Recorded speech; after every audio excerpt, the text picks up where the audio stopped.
first time giving an in-person lecture in a long time, so hopefully I remember how to do it. It's great to see so many faces in person. So like Steve said, my name's Liz. I started off at UF in the Wildlife Ecology and Conservation Program as a postdoc. I hailed from up north, Boston area for my PhD, and have focused on that pretty much throughout my entire research career. As Steve mentioned, I just recently transitioned into a new position where I'm overseeing kind of all terrestrial mammals in Florida in terms of the research side of things. So you will be hearing from Brian Scheich, if you haven't heard yet, Alina Garrison, I don't know if she's talking. No, it's Brian. Okay, so I oversee the bear program, panther program, white-tailed deer, mink, weasels, anything, any mammals that are terrestrial. Not to say I know anything about these these animals. My specialty really is in that. So today I'm going to quickly go over the incredibly diverse world of bats, not just here in Florida, just to give you a taste of how cool these mammals really are. And we can talk more about that afterwards if you're interested in pursuing anything that. Then we'll go over some of the fun facts about the bats of Florida, and finally focus on all the research that we've been doing with the Florida monitor bats. So first, just what are bats? What kind of animal are they? Obviously they're mammals. They're in the order Chiroptera, which just means hand wing. So this is a really good representation where you can see how the fingers of the bats are extended. And it's just basically really long fingers joined with a membranous wing membrane that helps the bat fly. Bats are the only mammals that are capable of true flight.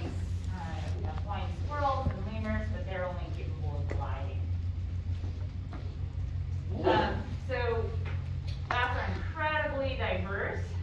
There's over 1,400 species, and that list keeps growing as people discover cryptic species in the tropics, genetics differentiate different species, etc.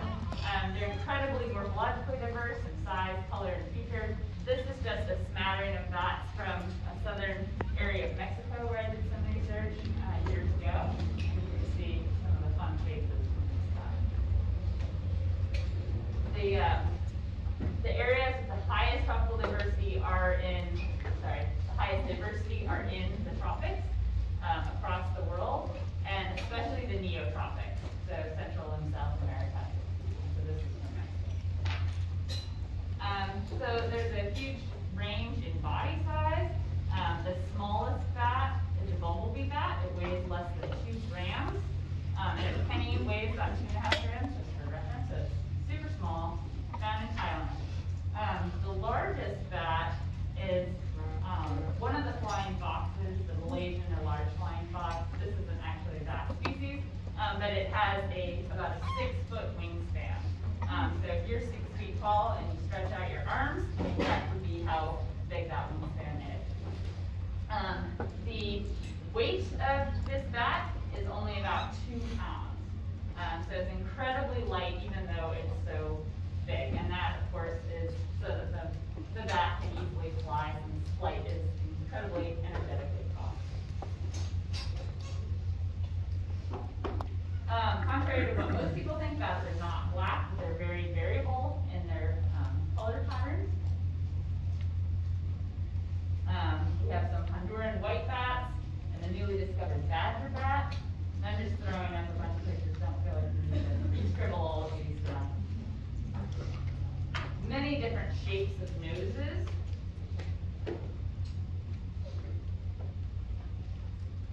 Crazy looking ears, big ears. Most of this having to do with echolocation strategies that the bats use to navigate. And some just really bizarre looking bats, exaggerated characteristics.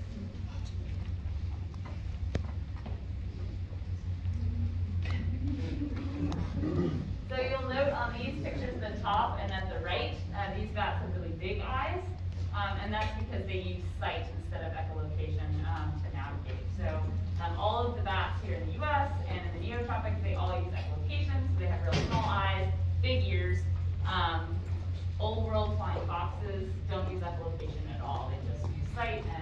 olfactory tube so they can smell fruit and whatnot.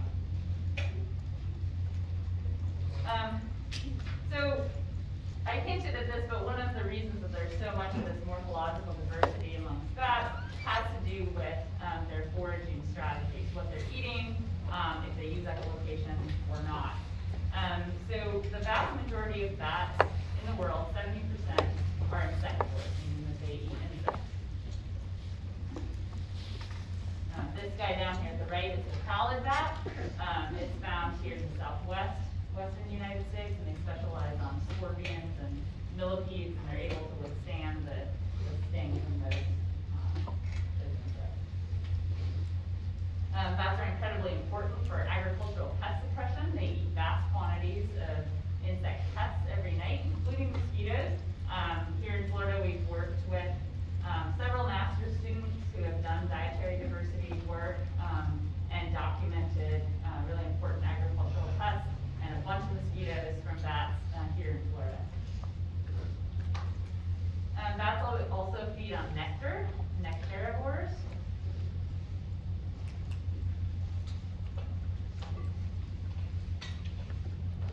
And bats that are feeding on nectar tend to have these long, skinny noses, adaptations that make it capable for them to reach into a deep column of a flower, similar to hummingbirds have those really long curved beaks so that they can access the nectar at the bottom of the flower. Same with bats, they have these elongated noses. Some of them have incredibly long tongues.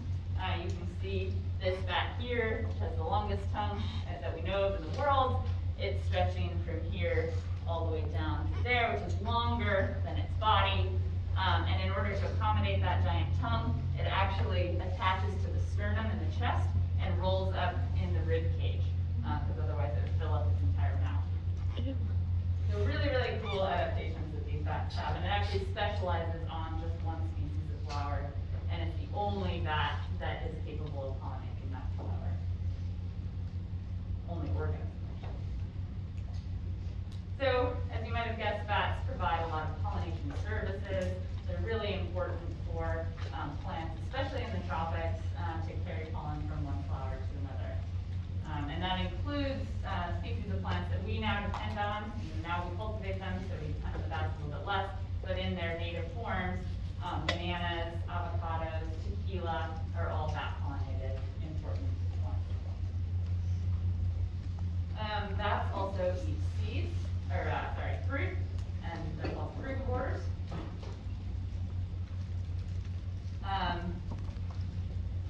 And fruit-eating bats are really important seed dispersers. So they eat fruits and then fly and defecate and poop out all of those seeds all across the landscape. It's really important for forest regeneration, spreading seeds away from the mother plant. You don't want the seeds to just fall right below that tree. Incredibly important, again, especially in the tropics.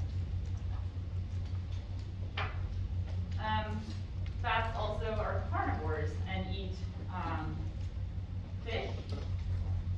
This is the greater bulldog bat, Dactylia leporinus. I was able to see that in Belize just a couple months ago, which I was really excited about. They have huge claws. You can see their extended toes and their extended claws, and they fly right across the surface of the water and drag those claws along the surface and grab small fish right out of the water and eat them midair. They're frog specialists. Sorry, Steve. Again, in the tropics, not here, but they key into the calls that frogs make and are especially attuned to that. So there's a really interesting coevolutionary arms race between the frogs and the bats, where the frogs obviously need the calls for mating, but the bats tune into those calls, so there's a change over time as their predator prey. Yeah, coevolutionary arms. Then there are 3 species of bats, of those over 1,400 species that I mentioned, that are vampire bats. And they feed on the blood of different critters. So one species is the common vampire bat, which you see here, that feeds exclusively on mammal blood. These do not live in the U.S. yet.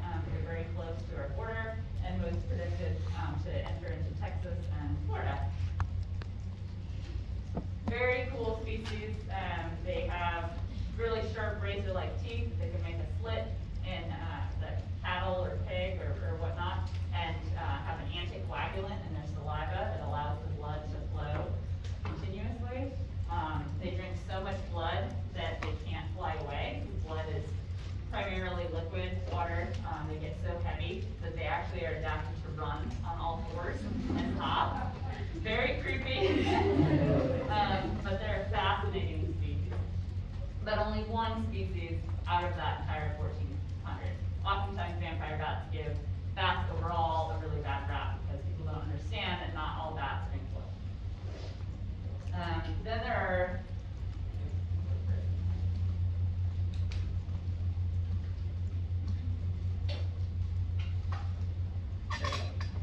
there are a couple of species that specialize on bird blood.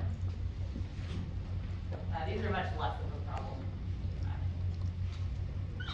All right, so that was a super quick overview into kind of the diversity of bats worldwide. That's how I got interested in bats initially. I did a study abroad in Costa Rica, and so I was exposed to a lot of these really interesting neoprophyll species. So hopefully I've inspired you guys to look a little bit further into those species as well. So here in Florida, we don't have that same sort of diversity, but we do have 13 species of bats total. They're all insectivores. Pretty much all of the bat species in the U.S. are insectivores, with the exception of a few that are right on the southern border.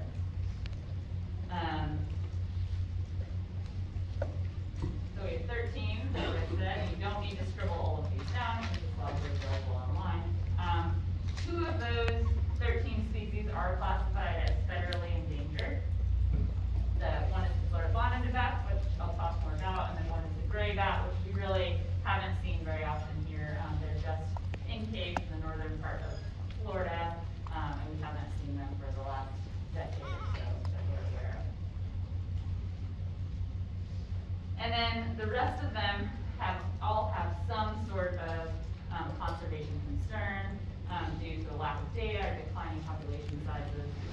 This is kind of an old list, but we're classified through FWC as species of greater conservation need.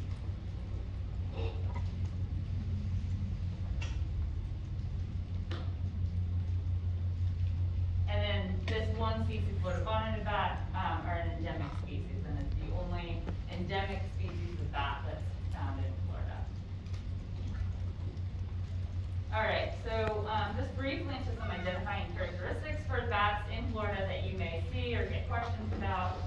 We have 4 species that are in the genus Lasiurus, and they all have furry tail membranes. So the northern yellow bat, Seminole bat, eastern red bat, and hoary bat. And you can see just how hairy that tail membrane is. So the reason these guys are so furry is because they roost in foliage. They roost solitarily. A lot of bats group in big colonies to stay warm. Most of these species roost by themselves or just with a small family group, a couple of pups. So they need extra fur and that furry tail membrane to stay warm. They hang from the petioles of leaves or in Spanish moss or little branches, and oftentimes they hang just by 1 foot. They cover their faces with that tail membrane, and obviously upside down. And they dangle in the wind, and they just look like a little brown leaf. And they're really, really difficult to see. So then we have free-tailed bats in the family Moloscidae. We have 3 species here in Florida that are considered free-tailed bats: Brazilian free-tailed bats, Melody free-tailed, and the Florida bonneted bat. And they're characterized by, they're called free-tailed bats because their little tail extends beyond the edge of that tail membrane.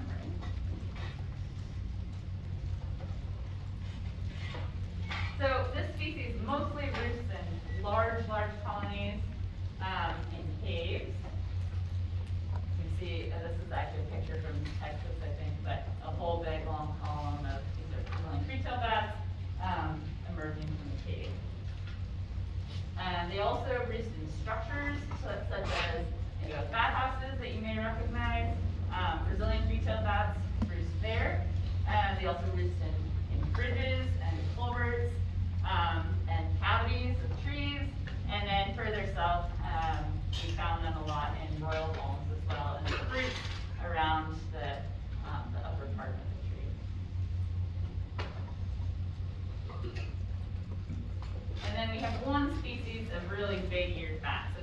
guys are really identifiable. Rapinus figures that they're fairly uncommon, so less likely to see in houses and whatnot. But their big ears are up right now, but they oftentimes will curl them down, especially if you have them in hand. Very cute little elfin-looking bat.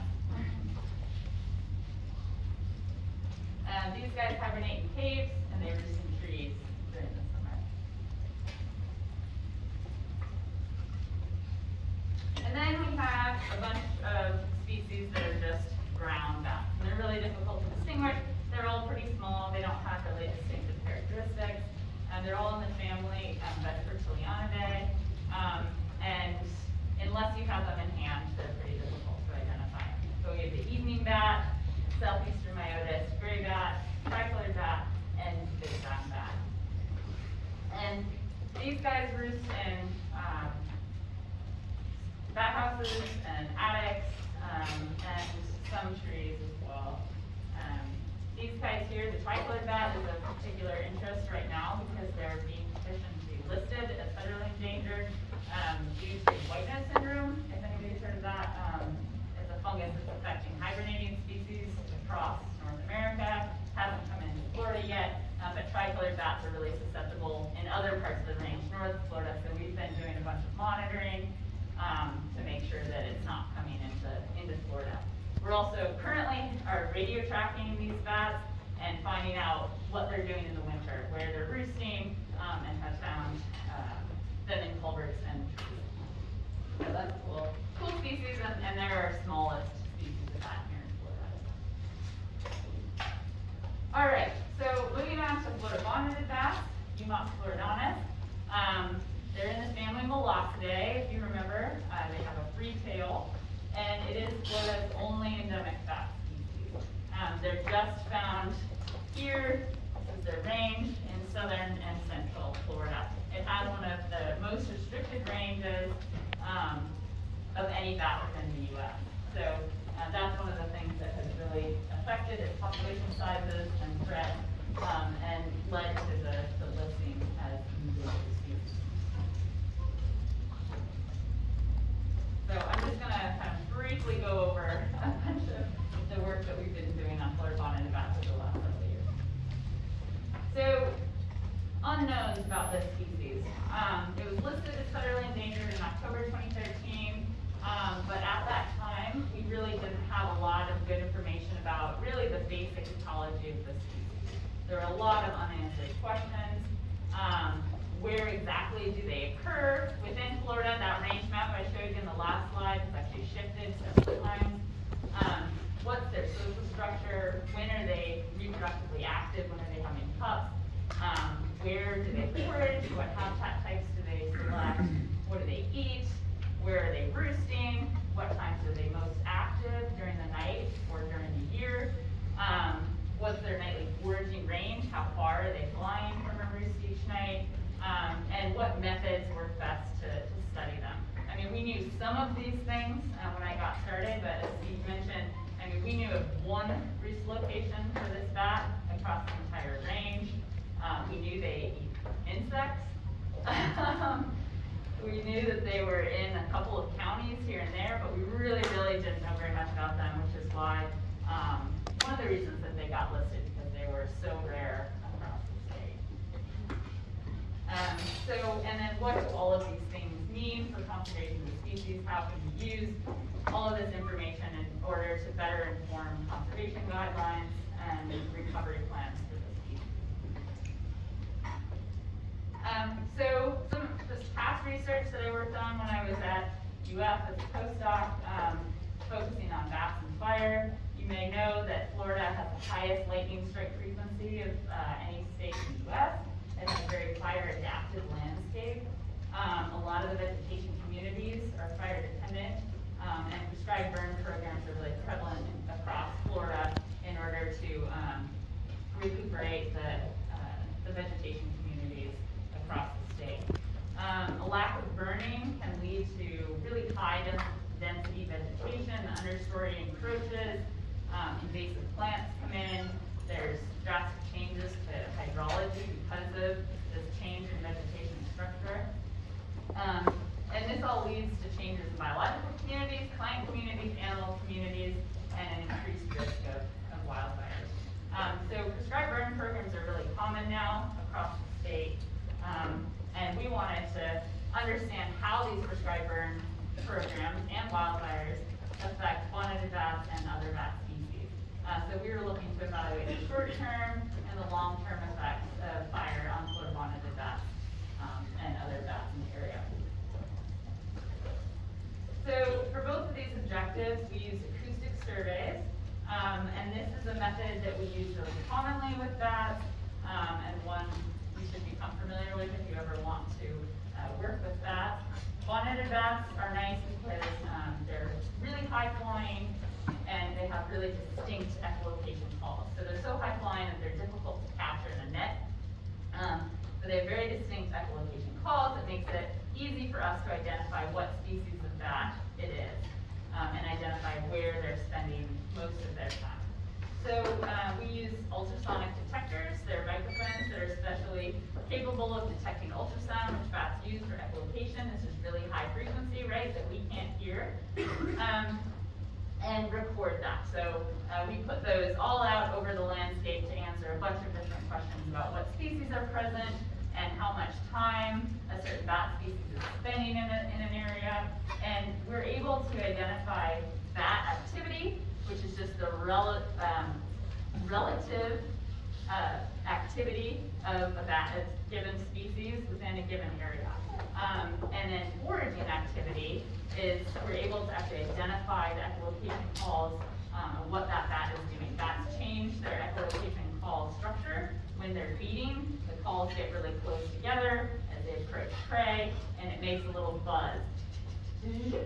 And so we're able to identify that and say, okay, a bat was feeding here, and we can calculate a foraging activity metric.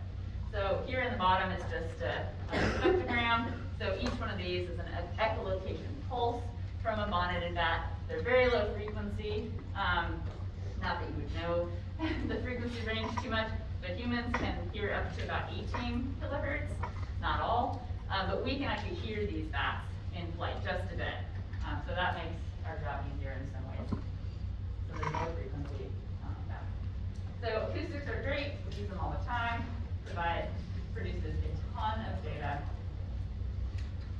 So for this burn treatment, the short-term effects, we did a 4 burn treatments, pre-post treatment control, where we had areas that we were monitoring before a burn that were slated to become burned, and then control areas that were adjacent. And I won't go into the details of the methodology there, but we had 4 burns. This was before, and then we monitored 4 nights after the burn until 28 nights after, so about a month.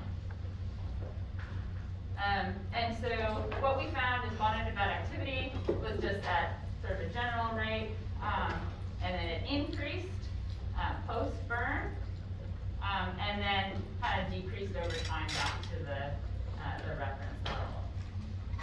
We also looked at the greater bat community and saw a very similar pattern. It increased right away after the burn, and then did not actually decrease. It stayed high, at least for the month that we were monitoring it. So why might we have seen that with bonneted bats? Why would bats be attracted to a burned area? We think that the most likely mechanism is that the insects that bonneted bats are eating are attracted to recently burned areas, and so the bats come to feed in these areas that have increased prey. So with a master's student who was here a couple years ago, she did a diet study for bonneted bats using genetics, metabarcoding, and identified the species of insects that bonneted bats are eating. And they found that, or she found that they eat a lot of moths and also beetles. And I've highlighted beetles just because beetles are known to come to recently burned areas to lay eggs, to mate, and whatnot. And we found that bonneted bats are eating those species that are attracted to recently burned areas.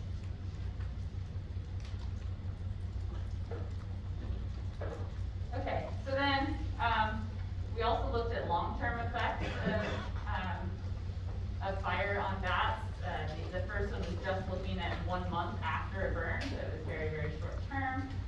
we're also interested in how fire regime influences Florida bonneted bat activity. So there's varying levels of fire frequency in areas. You can have areas that are burned very frequently, kind of moderate and low, and you see the sort of transition in the vegetation underneath. These low frequency areas have a lot of understory that gets really cluttered. And again, not going into detail on how we did this because of the time, we did find that activity and feeding, so feeding buses for bonneted bats increased in this moderate 3 to 5 year burn interval, so moderate frequency burn.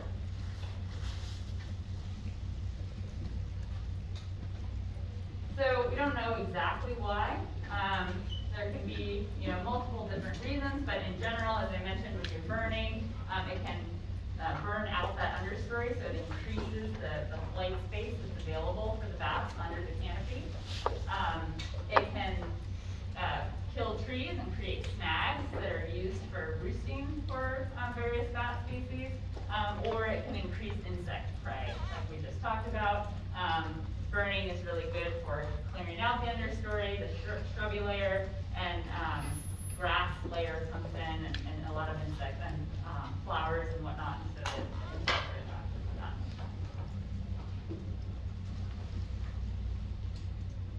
All right.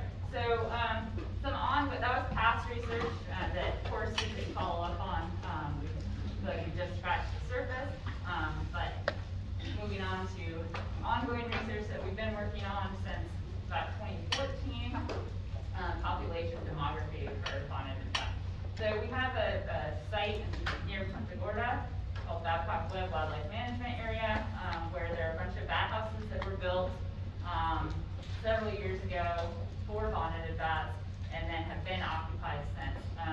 And we have been doing a marked recapture study where we capture the bats at the bat houses and we insert pit tags, passive integrative transponders. Do you guys know what those are? Okay, they're like microchips that you put in your dog or cat, and we just insert it under the skin of the bat, and then we're able to scan, and it's a unique identifier for that bat. And on a bunch of the houses, we have antennas, so that every time a bat goes in or out, it registers who that bat was, what time they came in, what time they left. A little messier than that. But it's really neat. We're able to get a lot of information about their daily and nightly activities and how they're moving around to different roost sites.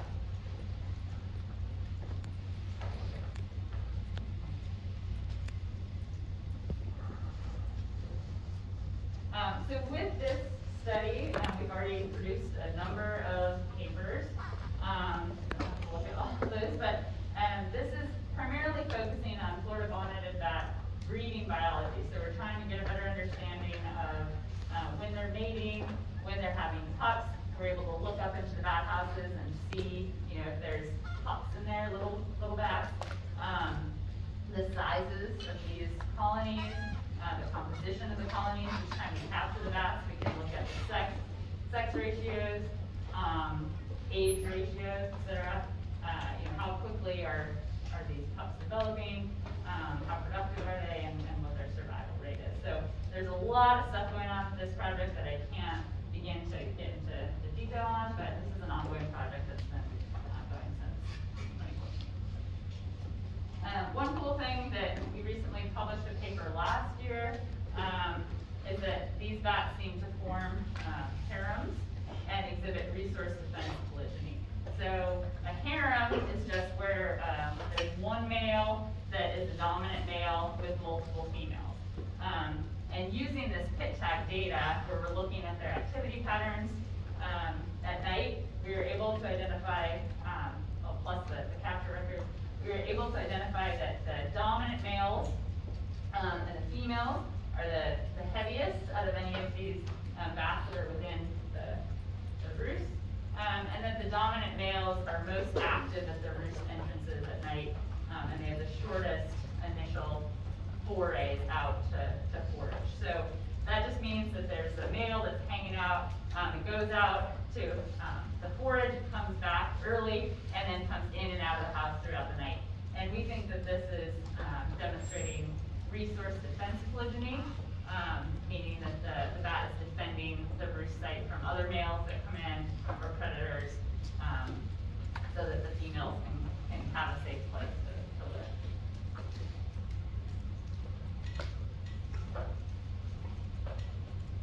And if you, in this picture here, you can see this guy who's got this kind of tick-looking thing up there. That's a Gular gland or a throat sac. So the males, all of the males have this, and the dominant males have it's large and engorged and red, and it secretes a sebaceous oil that they likely rub on the roost and on the other females to sort of mark its territory.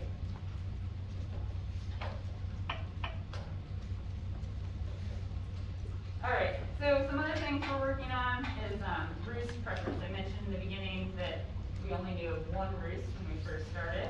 So we're attempting to characterize the roosting habitat of bonneted bats across their range. So how do we do this? We have been doing it with by attaching radio transmitters with breakaway collars. So you can see there's a little radio transmitter there, and it has a collar. It's connected by a medical suture that degrades over time, about 30 days, and will fall off after we're done tracking the bat. So we've been doing this at Babcock Webb Wildlife Management Area that I mentioned where the bat houses are. So we'll capture bats outside the bat houses, and then we'll target unfaithful bats to the roost. So based on the pit tag history, we're able to identify certain individuals that are only spending, say, a couple days a month at a given roost, and we'll target those individuals because we think they're probably roosting elsewhere. And then we'll track those bats back to roost trees. So what about in areas where we have no idea where there are any other roosts or pit tag breeders? So we developed a method using an acoustic lure, and we recorded bonneted bat social calls with those acoustic surveys that I was mentioning around known roost locations. And then we broadcast those social calls to attract bonneted bats to mist nets. I don't know if you guys know what mist nets are. They're used for birds as well, but we use these 30-foot high poles that you can just see here with big nets stretched across that the bats can't detect, and they fly in. So this normally, for normal bats, this would be a terrible setup out here in the prairie. Normally we want to hide them under canopy or something with vegetation around so bats can't detect the net. But in this case, bonneted bats are really high flying. They fly in open areas, and so we're putting these nets out in the open, and then we have our acoustic lure that we're broadcasting that the bats are attracted to. And it's worked really, really well, and it's allowed us to actually capture these guys free flying, which opens up a whole world of opportunities. So here you can see, really hard to take pictures of mist nets because they're both mostly undetectable. But here's some on a bridge where we're mist netting. Here's a cute bonneted bat transmitter, and this is us in our full PPE this summer protecting the bats from COVID transmission. All right, so we put the transmitter on the bats, and then we can track them to new roosts using a combination of aerial telemetry. So we use planes that are being used to track panthers down in South Florida currently, also track the bats, and they give us some initial coordinates on where the bats are. And then we slog through the swamp to find the actual tree by doing ground-based aerial radio telemetry.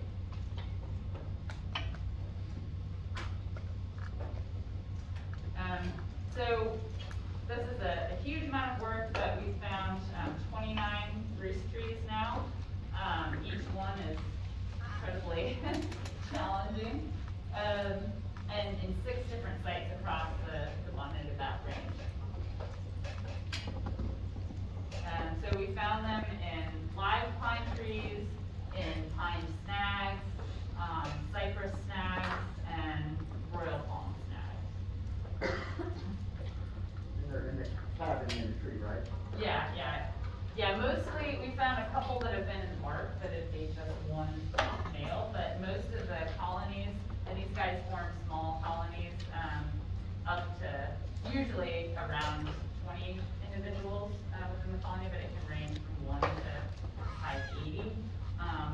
they're all roosting. You can't really see these very well, but there's a bunch of cavities within these snags where the bats are roosting.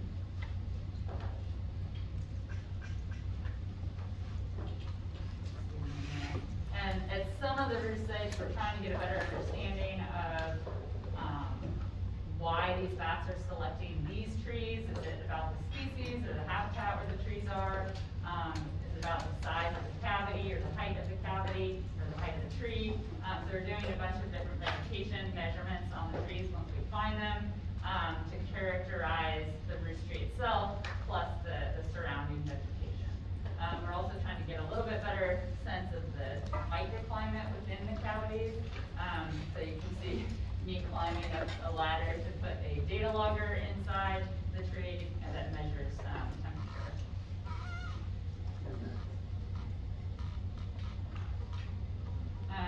So these are some of the perils that we experience in the field. Not as easy as it looks. A tired intern. These are alligator eyes, if you can believe it. Shine, yeah, at one of our misnet sites.